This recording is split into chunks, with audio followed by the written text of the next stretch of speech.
ही उपवासाची पुरी बघा किती टम अशी फुगली आहे आणि या पुऱ्या आहेत त्या इतक्या खमंग खुसखुशीत बनतात। तसेच याला बनवायला तर खूप कमी साहित्य लागते, कमीत कमी साहित्यात झटपट बनतात, पण याची टेस्ट खूप अप्रतिम लागते। नमस्कार, मी प्रिया रेसिपी मराठीमध्ये तुम्हा सर्वांचे मनापासून स्वागत। आज आपण नवरात्र स्पेशल रेसिपीमध्ये उपवासाची खमंग खुसखुशीत पुरी कशी बनवायची हे पाहणार आहोत। पुरी फक्त 10 ते 15 मिनिटात बनते, पण याची टेस्ट इतकी भन्नाट अशी लागते, त्यामुळे तुम्ही ही रेसिपी न चुकता नक्की ट्राय करा। एकदा जर ही पुरी तुम्ही बनवून ठेवली तर 2 ते 3 दिवस आरामात टिकते आणि नवरात्रामध्ये तेच पदार्थ खाऊन पण कंटाळा आलेला असतो। यासाठी अशा पद्धतीचे तुम्ही पुऱ्या ट्राय करू शकता। वेळ न घालवता चला तर मग स्टार्ट करूया आज आपल्या छानशा रेसिपीला। पुरी बनवण्यासाठी इथे मी 2 बटाटे उकडून नंतर त्याची साल काढून घेतली आहे। आता हे आपल्याला किसणीने किसून घ्यायचे आहेत। इथे एक गोष्ट लक्षात ठेवा, बटाटे उकडल्यानंतर ते पूर्णपणे थंड करून घ्यायचे आहेत। जर आपण गरम बटाटेच यामध्ये म्हणजे कोमट जरी असले आणि किसायला गेलं तर त्यामध्ये पाण्याचा अंश जास्त असतो। आता यामध्ये हिरव्या मिरचीचा ठेचा घालून घेऊ, तसेच चवीनुसार मीठ घालून घेऊ आणि बारीक चिरलेली कोथिंबीर। आता यामध्ये आपल्याला 1 कप भाजणीचे पीठ घालून घ्यायचे आहे। भाजणीचे पीठ घालून घेताना ते एकदमच नाही घालायचे, कारण बटाट्यामध्ये जेवढे मॉइश्चर असेल त्यामध्येच आपल्याला हे पीठ तिंबून घ्यायचे आहे। यासाठी आपल्याला भाजणीचे पीठ जसे लागेल तसे घालून घ्यायचे आहे। उपवासाच्या भाजणीच्या पिठाची रेसिपी मी अगोदरच पोस्ट केली आहे, त्याची लिंक डिस्क्रिप्शन बॉक्समध्ये देते, किंवा माझी एक नवरात्र स्पेशल रेसिपीची वेगळीच प्लेलिस्ट आहे, तिथे जाऊन पण तुम्ही चेक करू शकता।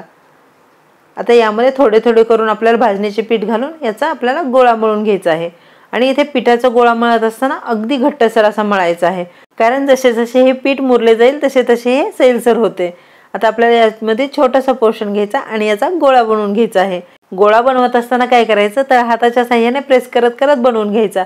यामुळे काय होते, आपली जी पुरी आहे ती अगदी परफेक्ट बनते, म्हणजे त्याला बिलकुल पण चिरा नाही पडत यासाठी। आता काय करायचे, आपले जे भाजणीचे कोरडे पीठ असते त्यामध्ये हे आपल्याला बुडवून घ्यायचे आहे आणि नंतर याची पुरी लाटून घ्यायची आहे।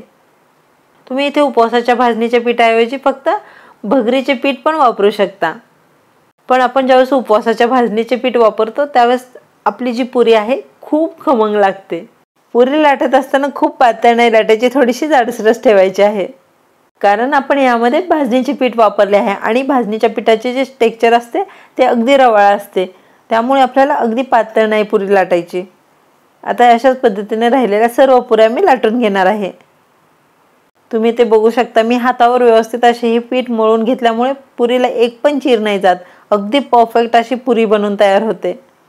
पुऱ्या बनवून झाल्यानंतर इथे मी तेल गरम करून घेतले आहे। आता यामध्ये पुरी घालून घेऊ आणि पुरी घालून घेतल्यानंतर काय करायचं, झाऱ्याच्या साहाय्याने पुरीवरती तेल टाकत राहायचे, म्हणजे काय होते पुरी आहे ती अगदी टम अशी फुगते। तुम्ही ते बघू शकता, पुरी किती टम अशी फुगली आहे, अगदी परफेक्ट। म्हणजे मी तुम्हाला यामध्ये जे काही इन्ग्रेडियंट सांगितले आहेत आणि त्याचे जे काही मेजरमेंट सांगितले आहे अगदी परफेक्ट आहे। तुम्ही जर माझ्या सांगितलेल्या पद्धतीने पुरी बनवली ना, पहिल्यांदा जरी बनवली तरी इतकेच परफेक्ट बनेल। तर 1-अर्धा मिनिट मी एका साईडने पुरी व्यवस्थित अशी फ्राय केल्यानंतर पलटून दुसऱ्या साईडने पण फ्राय करून घेत आहे। पुरी तळत असताना गॅस कधीही मीडियम हीटवर ठेवायचा, हाय किंवा लो हीटवर नाही ठेवायचा। अशा पद्धतीने इथे आपली पुरी तळून झालेली आहे। आता ही मी काढून घेते। आता मी तुम्हाला आणखी एक पुरी तळून दाखवते, म्हणजे तुम्हाला समजेल की इथे एखादीच पुरी टम अशी नाही फुगत आहे, प्रत्येक पुरी टम अशी फुगते। फक्त पुरी तेलामध्ये घातल्या आपल्याला त्यावरती तेल टाकत राहायचे आहे। ही टिप्स तुम्ही इथे लक्षात ठेवा। आता काय करायचे, आपल्याला ही पण पुरी 1-अर्धा मिनिट व्यवस्थित अशी एका साईडने फ्राय करून झाली की दुसऱ्या साईडने पण पलटून याच पद्धतीने फ्राय करून घ्यायची आहे। तुम्हाला जर अशाच नवनवीन रेसिपी पाहिजे असतील आणि माझ्या रेसिपी आवडत असतील तर प्रियाज रेसिपी मराठी चॅनलला पटकन सबस्क्राईब करा। आता इथे माझी दुसरी पण पुरी तळून झालेली, ही पण मी काढून घेते। याच पद्धतीने राहिलेल्या सर्व पुऱ्या मी तळून घेतल्या आहेत। अशा पद्धतीने इथे आपली उपवासाची बटाटा पुरी बनवून झालेली आहे। तुम्हाला ही आजची रेसिपी आवडली असेल तर माझ्या चॅनलला पटकन सबस्क्राईब करा।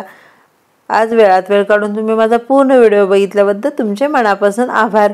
चला तर मग भेटूया अशा छानशा नेक्स्ट रेसिपीमध्ये, तोपर्यंत धन्यवाद।